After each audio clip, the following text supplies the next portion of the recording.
We'll call the Thursday, October 23rd, Wilton Board of Education regular meeting to order. Has everyone had a chance to look at the agenda? Yes. Is there a motion to approve the agenda? So moved. Thank you, Pam. Is there a second? Thank you, Lori. All in favor? Carries unanimously. Comments from the public. Are there any comments from the public?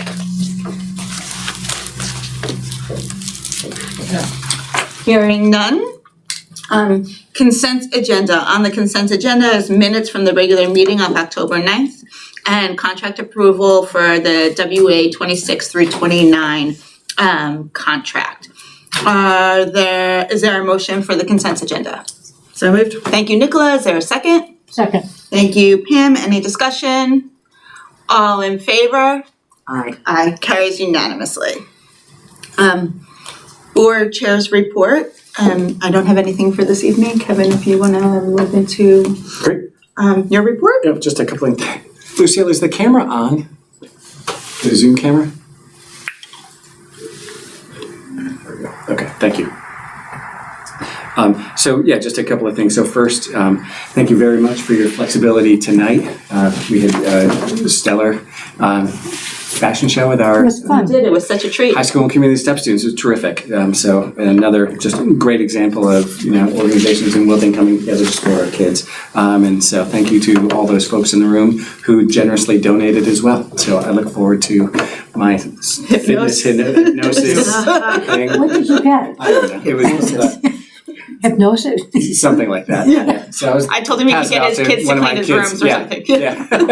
That'd be good. So very excited to discover what it is I've been on. So just a quick note, I received a note this week from Edna Kobialka from the Wilton Garden Club. She shared that she had been working with our community steps kids in advance of the flower show, and they had put together a submission, and the students received an appreciation award as a result of their work. She also shared that she's engaged with district staff and is going to be working to help launch our greenhouse over at Middlebrook, which has been we haven't had anyone to lead and organize that space for a couple of years. So I'll keep you posted on those developments. If it's okay, I'm going to roll right into the financial report. Lila's away this week. So you saw, there was some positive news. So just on the whole, we're still very early on in the budget season, and there are no surprises, in the budget at this point. And so we continue to, watch those areas that we consider to be most vulnerable, but at the moment, we're doing fine. In the memo that Lila shared, you saw we had the opportunity to change our student accident insurance carriers, and so this was really good. Not only did we expand coverage, we also lowered the premium cost. I think one of the real benefits here, we used to offer optional insurance for parents, and we no longer need to do that because all of the activities that they would otherwise have insured supplementally are covered under this new policy. Oh, that's great. Yeah, and the coverages are actually better than they were in the old plan. So that's all upside. And I'd already spoke to you previously about the Title I funds that were restored, and so that's good news. Great, and so happy to take some questions if you have them. The only other note I had about the financial report, you saw in the transfers, one of the larger transfers that you've seen now about this time of year for the last couple of years is the HVAC tech district salary transferring $85,000 into district building repairs. Annually, for the last several years since Mark Esposito retired, we have posted for a new HVAC technician, and we can't find anyone. So we've had a couple of candidates over the years apply, and they wind up getting an offer from us and then taking it back to their current employer, and who adds to their current compensation. And so we have been covering that vacancy through contracted services, and so that $85,000, we start when we plan a budget. with money in the salary line, and then our fallback is contracted services. And so that's, unfortunately what we're doing again. We do have Murillo Franco, who works for us. We've been sending him to HVAC school, so he's in, I think this has started his second year. So, hopefully, we're trying to just grow some internal talent to cover the need, because it is a need. No, it's great to have that back on staff. Any other questions on the financial report for Kevin? Okay, then rolling right along. Review and discuss the 26-27 budget assumptions and goals. Great. So I apologize. I was working on these all week, and because of the I didn't have all the information, and so you'll see when you read through it, we have TBD for our contracts that are under negotiation. So I'll revise this now that we've ratified the teacher's contract, and we'll plug in those numbers. And then the other two contracts that we're negotiating this year will remain TBD for now. But just to take you through kind of what's here, some of this will look familiar to you. We try to lay out goals and assumptions annually just to help guide the development process. So the budget goals should not be a surprise to anyone. Primarily we want the budget to support the Board of Ed's primary goals to raise student achievement, narrow the achievement gap, and then strengthen community wellness and belonging. Within that, there are kind of specific needs. So maintaining our current level of instructional and SEL support. Those are based on class size, and then special education intervention needs. What's the budget impact there? Primarily salary and benefits. A sub goal under that broad goal is to continue to support our implementation of the vision of a learner, and that's really through continuing curriculum revision and new course proposals. So budget impact there, curriculum development time, and professional learning for this current year. Maintain current class sizes. We're in a very good place with our class sizes right now, and we want to hold on to those. Impact there, salaries and benefits. Some of our more strategic instructional improvement work has centered around strengthening our task design practices. And so what does that mean? That's really, Chuck and his team through our instructional coaches with some additional outside support, really working with teachers and our administrative staff to understand task design and then to implement strategies to improve task design. Budget impact there is salaries, benefits, professional learning, contracted services. Another related goal is just maintaining our robust digital infrastructure, and so that really comes through in primarily with the annual lease with Novus, and then the updated lease agreements that we use for computer hardware and whatnot. We talked about this last year, and we've been very successful this year trying to address in-district transportation. And so really what that means is we're looking at purchasing another 10-passenger van and hiring a driver. That's worked very well so far. This year, I think I shared with you already, we're in this current budget looking at savings of around $63,000 or so. And so if we can purchase another van, hire another driver, if you factor in the cost of the van, the savings in year one for the second van would be much smaller, maybe on the order of $10,000 or $20,000. But, going forward, the level would be 60 or 70 or plus, depending on how many runs we can consolidate. So that's on the docket. Our facilities improvement plan, we've talked about that a little bit, and we don't need to spend time on that, but we've got a lot of work to do. So turning the page to assumptions, you're going to hear everything you want to know about enrollment projections. So I won't, steal Patrick's thunder there. But, just kind of forecasting where we are. We look at classroom staffing annually, K-5, and you can see, from the comparative cohort sizes and looking at our average class size range, I'm not anticipating that we're going to need to add classroom staff anywhere. Looking at other staffing priorities, we've laid out a number of priorities over the last couple of years. So we've been chipping away at those slowly. So things we're looking at this year, we have our two coordinator positions, Karen and Trudy. They've been in the teachers bargaining unit, and so we're at a point where we'd like to convert them to the administrators, the WASA unit. What that would mean is they would become 12-month employees. They would pick up a substantial amount of supervisory responsibilities. There is an additional cost in the change, but we can talk about those details as we come into the budget season. Several years ago, we reduced the humanities coach position at Middlebrook. This has been on the priority list, but we need to make sure that the conditions are such in that building where, the coach is going to be able to work with the staff effectively. And so we want to make sure that people are ready for that. As we're contemplating a change to our ELA curriculum in that building, this is, I think, an essential position to consider as we're thinking about the broader curricular change.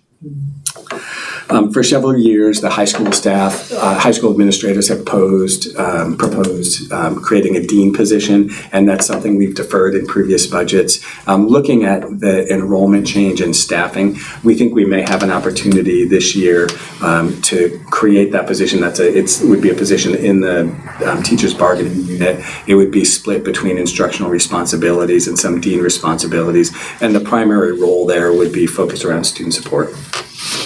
So more to come on that.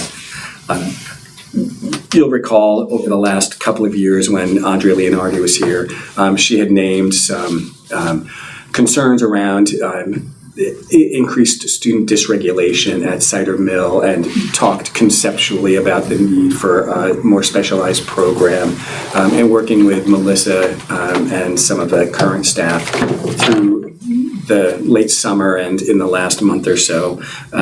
They're developing a proposal that will come to the table, but they think in terms of staffing, they can achieve this program staff neutrally. And so, from a budget perspective, that's great news, and we'll look forward to hearing some more of the details.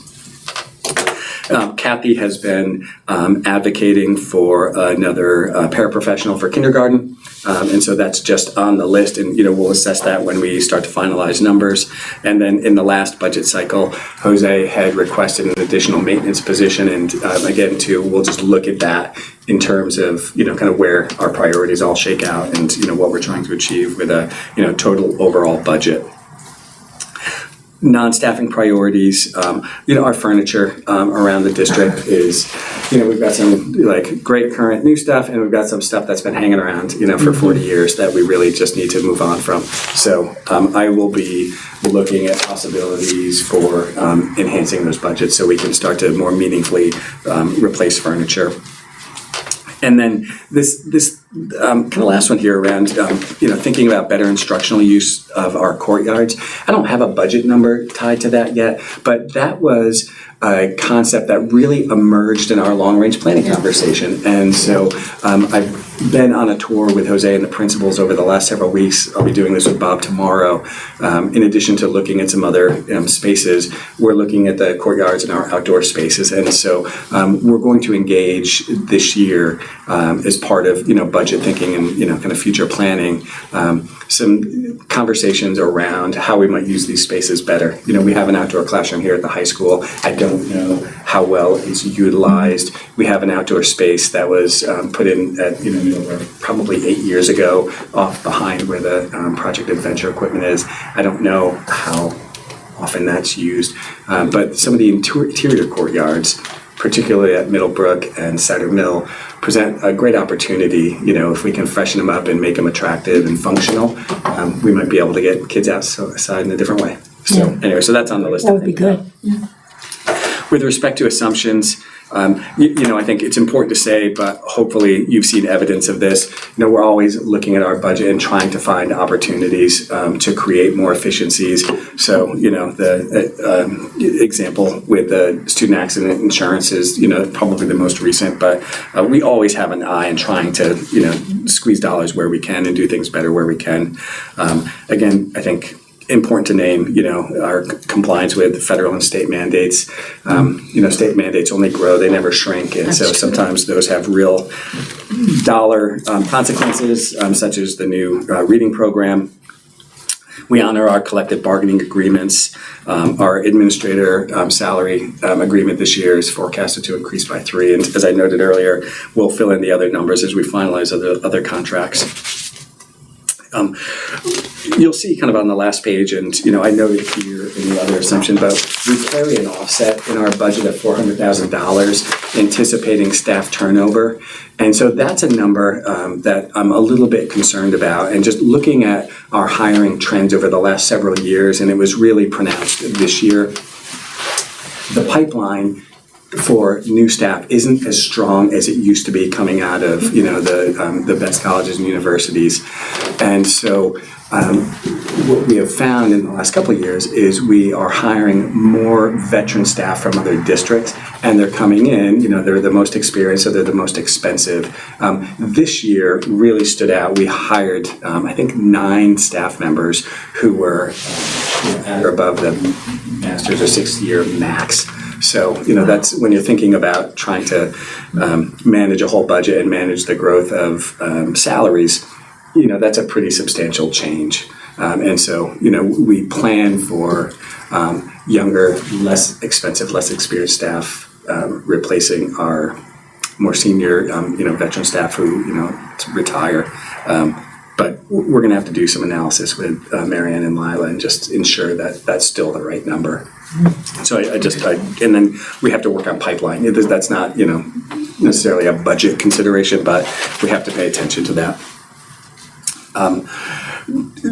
About the title funding that was restored this year. One of the questions we have is how do we treat that in the budget? I'm a little concerned about putting, an offset in the budget of, some amount, 46,000 or whatever the number may be, because I still haven't gotten a clear answer about how the title funding is calculated and determined. I know it's an algorithm. I don't think, that I haven't found a person who's behind the algorithm. And so I don't know how we predict, given the last 2 years when it was, it was always there, then it was zeroed out, now it's back. So it's an uncertainty. So I offer that to you. We think we're in a decent place with our medical insurance, and so our forecast is kind of comparatively low. It's 6%. I just saw something today about the state partnership plan, and while those numbers aren't solid, I think that whole program's underwater financially, and they're probably anticipating a double-digit increase. So I feel like being self-insured here, carrying the reserve the way we do, we've been able, and we've had a healthy staff, so our premiums haven't skyrocketed the way they have in other places. Last couple pieces here for you. I just offer, like I did last year, so you can see where the revenue streams are in our budget, so you can see those. And then the uncertainties, none of these will surprise you. The risk presented by potential outplacement of students is always a risk to our budget. I talked to you already about staff replacement, and you can write the script about the risk for unbudgeted facilities repairs. So that's that. I know you just got it, so I just ask you to take it with you tonight, chew on it a little bit, and then when we come back together, if you have questions or things you want to drill into, we can do that at the next meeting. It's interesting that we don't have a bubble in any of the group. Usually there's a bubble. One class is just more enormous than the others. Yeah. And then sort of works its way through the system, and we don't have a bubble at all. I mean, we have some variation, but not. For years, we used to have a bubble. Right. Well, just kind of the traverse. junior class is the largest in the district. They're over, they're like 330, 326, something like that. And then, you'll see in the projections that 250 to, I think we have a class that's 299. Yeah. So, yeah, they're consistently at least under 300. I think the question of how to kind of organize the budget around the unpredictable grants or unpredictable funding coming in from the states is an interesting one to try to make sure that we can plan appropriately the same way we kind of do with our ECS type funding and other things. So I think I like that's on the that's been put on the table, something to think about. And I know that we all just kind of got this tonight. I think also to really also think about, to some extent, we talk about, revenue, but we also kind of like offsets are like cost avoidance. So with like cider mill, if we are able to make that program cost neutral, that also should have downstream effects of cost avoidance in terms of outplacements and consulting services and those other, attenuated services that go along with that. So I just also don't want that to get lost in the idea of like where we're trying to make programs better, but also and serve kids, but also save money. Even like the van, you have like an actual decrease in year one, but then you have cost avoidance, moving forward. That's and right. So making sure that we're able to capture that understanding is important too. To put together the formal budget presentation, I'll make sure I hold on to just a couple of pieces. I think we did a little bit of analysis around Genesis and community steps, and so we'll pick a couple of other things just to make sure that again, just the thinking features prominence. Good input. And this is just the beginning, but I think it's the right place to start. So thank you. Okay, are we ready for Patrick, please, and the enrollment report? Thank you for joining us tonight. Screen. Good evening, everybody. Pat Gallagher, principal with MP Planning Group. We have the full report that was shared in your packet. I'm going to really just touch on the highlights, spend a couple minutes going over what we've seen as kind of the key trends this year. We always like to start with a look at the projections we did last year.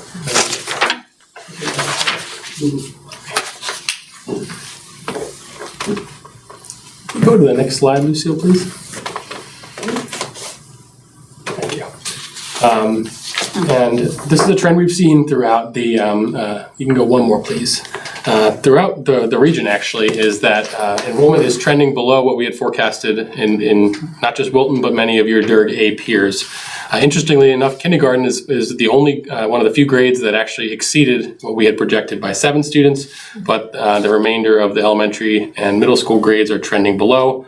We also have a handful of grades at the high school level that are really spot on. And this is largely due to the housing market and the lack of housing turnover that we've seen throughout the region.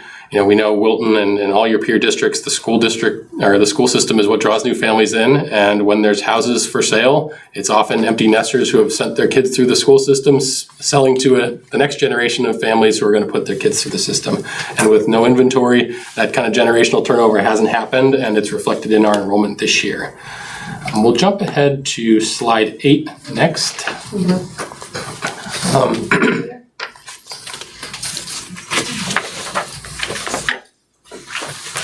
This one actually, so there we go. Okay. All right. So births we track every year because it's closely corresponded with your kindergarten classes. And as births went down throughout the 2000s, your kindergarten classes got smaller. But what we've seen over the last 4 years especially is an uptick in births. And over the last few years, that's averaged over 160 annually compared to 130 or so that you had seen throughout the 2010s. And so this large birth bubble will start entering kindergarten next year. So that'll be something we'll closely track over the coming years. Housing turnover, again, is really, I think, the most important indicator that we are tracking across the board.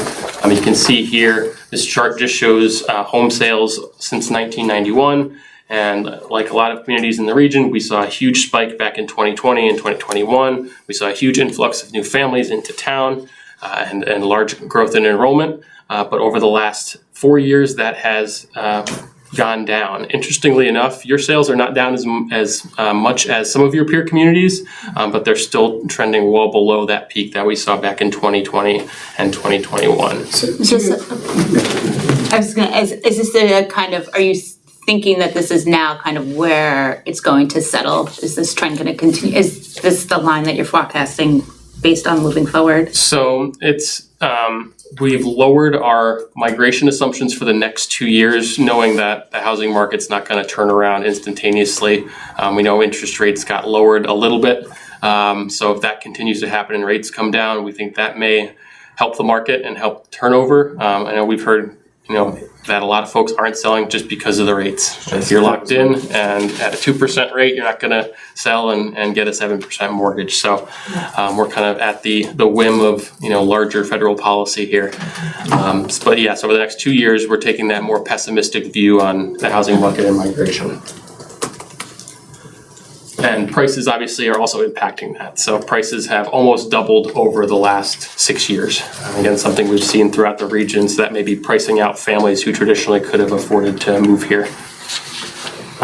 The other important factor driving migration is new housing. And we know that you're a community that's seen quite a lot of housing development over the last few years, primarily on Danbury Road. We've seen over 200 units built. Another 340 under construction, and then almost 500 additional units beyond that that are approved that have not started construction. While it's a large number of units, we do find that smaller 1 and 2 bedroom units tend to not produce a lot of students. 1 bedrooms, hardly any. 2 bedrooms, we do see some. And so when we're looking at some of these larger apartment developments, they're going to produce way fewer students than a single family development.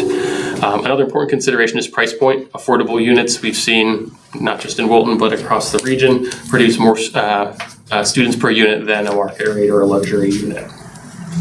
And so we build in future housing into our model. And so this shows our projects on the right-hand side that are approved or under construction, and our student generation estimates for those developments.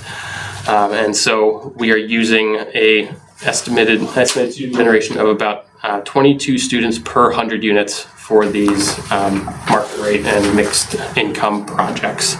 Interestingly enough, when we looked at some of your recently built housing, those have averaged collectively 23 students per 100. So it really aligns well with what we've seen in reality, which is always helpful.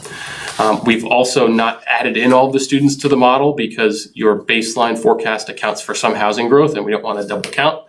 So we've deducted that to account for just the new students beyond the baseline growth.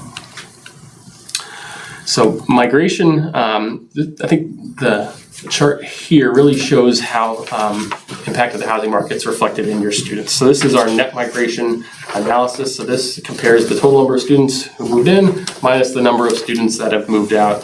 In the upper left, you can see our elementary grades, so Miller Driscoll and Cider Mill. Historically, you guys have seen average in-migration of greater than 50 students annually, with the exception of the pandemic year, where we had a little bit of out-migration.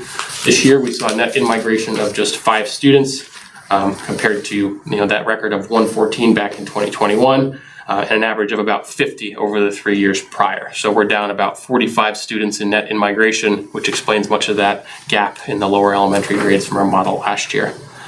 Similarly, at the middle school, after a number of years of net in-migration, we saw net out-migration this year for the first time since 2016-17.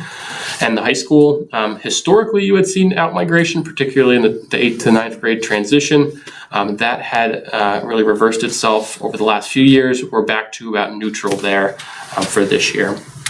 So we're definitely, migration has definitely changed from that, really those peak years that we saw following the pandemic.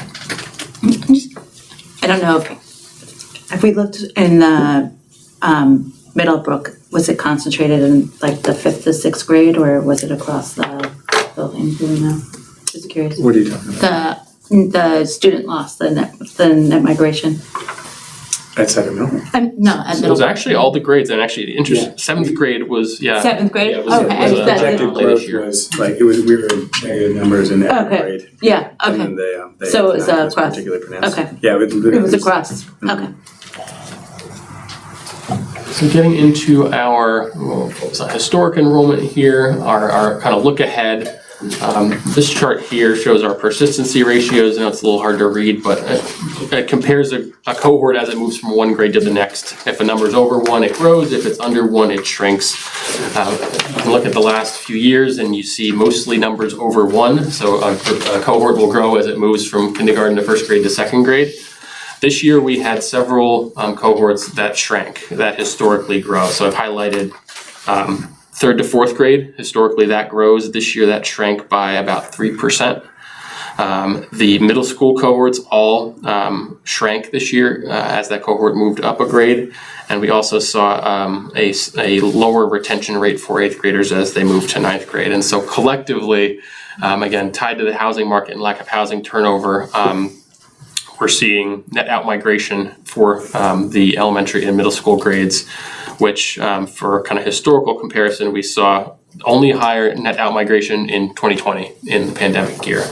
We have had other years that have had slight out-migration. I think 3 other years that are kind of, 1 year that have out-migration, the next year it rebounds. So certainly something we'll want to look at as we move forward in our projections. So we always do 3 models, recognizing that there are conditions that we can't foresee. And so the range really helps us with, providing the different what ifs, especially for long-term planning around facility and capital improvements. But we always recommend our median model as best aligning with the enrollment trends analysis and the demographic and housing analysis. And the median model is showing some modest growth over the next 5 years, and then a greater growth over the following, the second 5 years of the projections. As I noted before, we're assuming more pessimistic in-migration over the next 2 years, assuming the housing market will gradually recover and then return more to that long-term average that you've seen. And then we're also adding in the students from new housing on top of that throughout the projections as well. Looking at our individual grades, we're looking at Miller Driscoll, which was always at the leading edge of any trend. It was the school that saw the greatest growth over the last 5 years. And as that growth, or as those trends at Miller Driscoll, as those classes move up, those trends are then felt at other schools. We're projecting Miller Driscoll to grow by about 11% over the next 5 years, really driven by those larger birth cohorts that are going to enter kindergarten starting next year. And we're looking at an average of enrollment of about 930 over the decade. We're projecting higher growth at 3rd through 5th grade at Cider Mill, and that reflects existing larger classes at Miller Driscoll, as well as those birth cohorts moving into 3rd grade starting around the midpoint of the projections, averaging about 900 students. The middle school is projected to see really the greatest growth in the near term, again, largely due to those larger elementary cohorts. As they start moving up into the middle school will start to experience growth, reaching about 900 students by 2032-33. And in the high school, we're projecting a decline in the near term, reaching the bottom in 2028-29, before starting to rebound as those larger cohorts start moving into 9th grade, settling in at just under 1,200 students in year 10. And I'll conclude there, but happy to answer questions on any of the slides I didn't cover as well.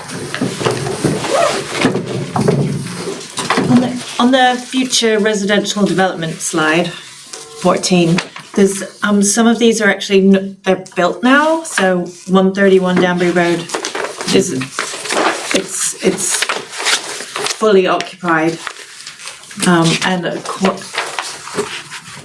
we have. I asked for numbers from Lucille recently. We have, I see the 35 or 37 Are you talking about students? 141? Yeah. Oh, 140, Yeah, that's okay. Riverside. Yeah, Yeah. where their projection was Okay. like spot on. I think Yeah, they alright, forecasted 37 and It is gone 35. from future Yeah. developments. Yeah. So we have it twice. So this shows the recently built 2 on slide 13, and then 14 as the numbers we're adding is just the future My ones. mistake. Whereas Yeah, I mean, if it's So 141. a bellwether, the forecast was pretty solid. Yeah. Yeah. Yeah, so it's a hot topic in town everyone So wants to make sure that at the our number of debate, they students were all are. saying, well, we've lost 100 kids, and what are we gonna do? Should we have to rethink all these? And and after these projections, we're gonna have lots of kids, lots and lots Yeah, of kids. you look at, if the projections bear out, Yeah. and, I would expect that, how, we're gonna continue to add housing stock at some point.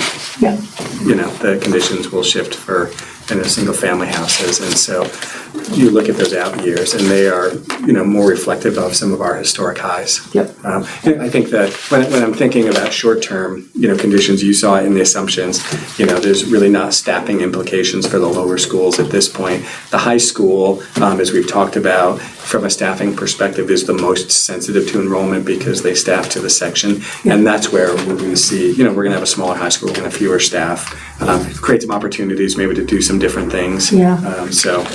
That'll budget friendly, but they're going to get quite a bit smaller before they start to grow again. And I was interested, just the birth projections are always interesting to me, and Yes. that's something too for years we've been looking at, and there were some old projections. This was way before we used M&P. A demographer who operates around the state kind of took the low birth rate and then forecasted it out based on that number, and years ago it just made all of our projections really wonky. So I like doing this annually because we see the sensitivity and we get the numbers, but you can actually see with the live births who's here, and with those kindergarten classes it's about 48-51% local birth and migration, and so I think we'll be at a point where we're looking at kindergarten classes of 300 again pretty soon. Yeah, that's what I was thinking. But it is great to have it done every year also, because now we're able to make, the housing market adjustments and be more flexible in terms of, I agree. our needs. It's a sound investment to do this. Yes. And it's also, interesting about as like the apartments come on, if we have, housing market conditions are different, then the space almost is neutral.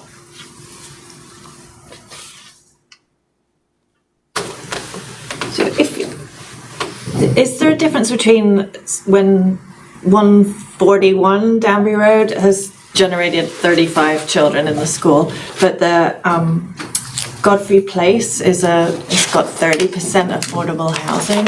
Is that likely to generate more students? So the number of affordable units, especially if we're looking at affordable 2-bedroom units or more, it does have higher student generation. So we have the smaller project on Hollyhock Road that was built that has 10 students and 17 units as of this year. That's 100% affordable. The 30% affordable, if they are affordable 2 bedrooms and 3 bedrooms, it's probably going to have higher student generation rate than 141 Danbury Road. It's larger, more larger units as well.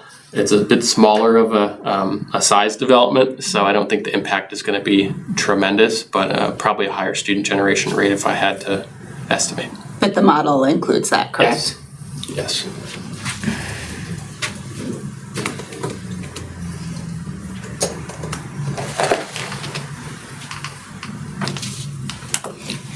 Thank you, Patrick. Any other questions or? This is very interesting. Thank you so much. Thank you. Thank you. Thank you very Have a nice much. evening. Thanks for coming out tonight. Thank you. Appreciate it. Thanks for making the trip down.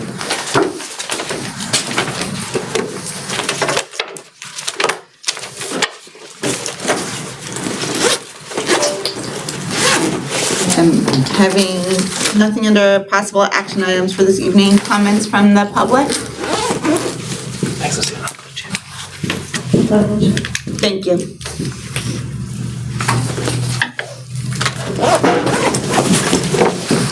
Thank you. Thank you. I have a budget just visit that there.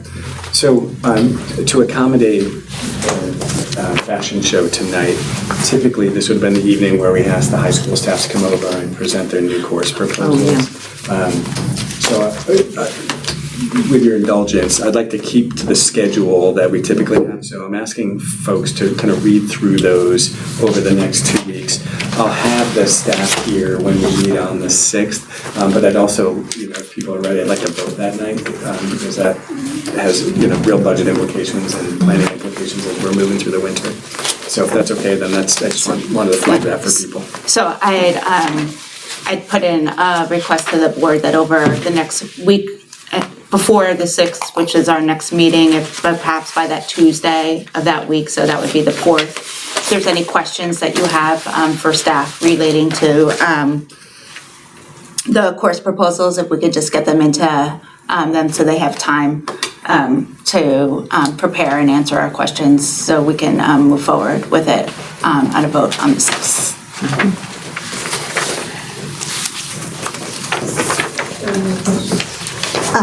Also, just for information purposes, and the 2025 class size report is now available,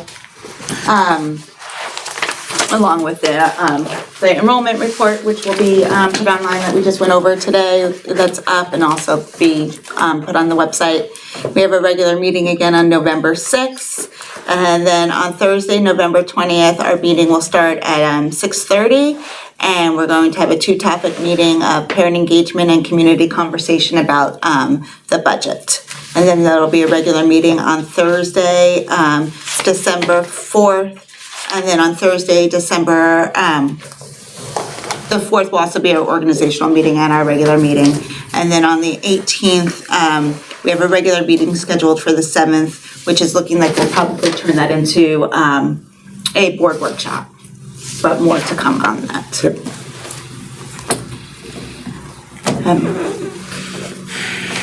And meeting will adjourn 8:41. Thank you, everyone. Thank you.